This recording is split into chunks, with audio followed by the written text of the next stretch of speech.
Just when I thought I was going to have trouble finding another visual novel like The Blind Griffin that doesn't focus heavily on romance and doesn't include all the usual anime tropes, Sonnet 009's A Loner shows up and keeps me reassured that the VN genre is continually being diversified.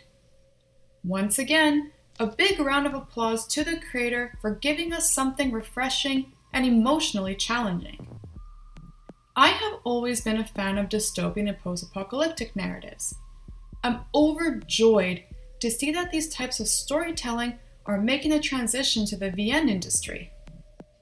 In this particular VN, you play as a girl, and you name her what you wish, who wakes up one day in a random man's shack, despite the fact that you were taking a stroll in the park the last time you remember being awake. As you take in your new environment, you quickly realize that you've wound up in a reality completely different from the one you thought you knew.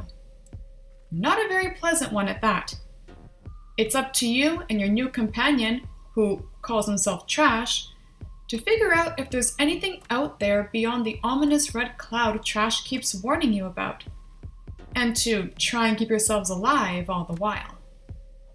I'm trying to keep the synopsis as brief and vague as possible, because the way the story is told is through gradual reveals about the main character's past and purpose, Trash's backstory and motives, and what has truly become of the world.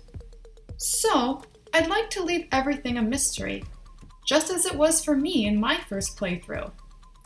In that sense, it reminds me of how Attack on Titan and Zephyr Zachariah tell their stories. I really like that, because it allows for most of the time to be devoted to fleshing out the characters as curiosity unfolds through their travels and discoveries. The rest of the time can then be dedicated to tying everything together, and the suspense in what will happen as a result of that big reveal. I also find it cool how you essentially create your character's personality based on the choices you make in your actions and attitude. This will also affect the kind of relationship you'll have with Trash. Regardless of the relationship, it unravels steadily and realistically, with banter, jokes, flirting, and real talk. I'm glad Sonnet 009 decided to keep it to 2 people in order to focus on composing quality dialogue and presenting us with complex dynamics that are affected both by the player and by the consequential events in-game.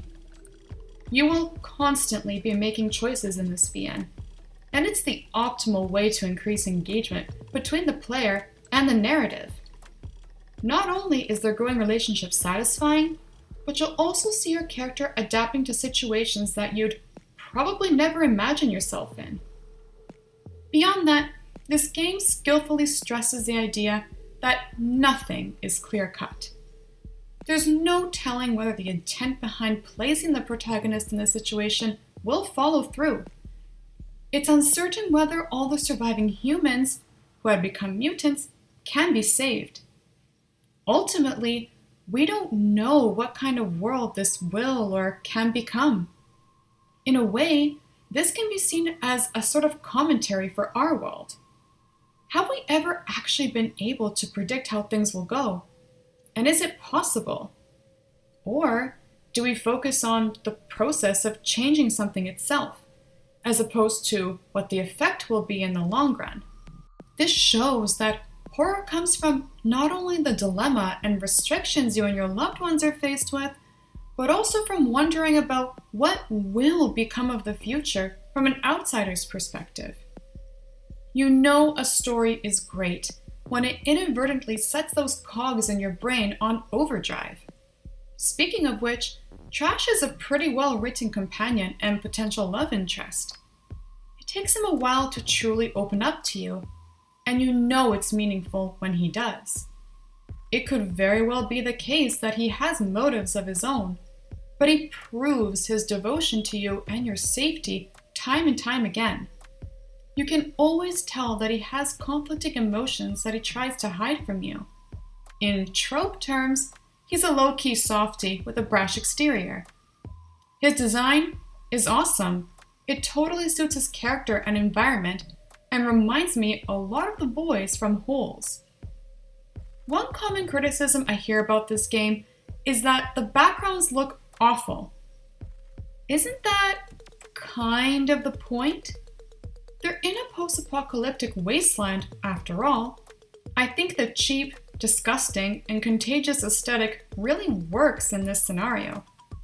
Yes, it's all photoshopped places, but the intent behind them certainly isn't lazy. Kevin MacLeod is one of the better-known composers responsible for the music. There are only a few tracks, but they all fit the situations you hear them in perfectly. They range from tribal sounds to mixes of reggae and jazz. If I did have one suggestion for improvement, I'd say to provide sprites and CGs for the mutant humans in order for the reader to be fully convinced of what the characters have to deal with. But if that's my only complaint, then I clearly have nothing to complain about. The game's got my full recommendation. No surprises there. You can find it for free just a Google search away for all computer platforms.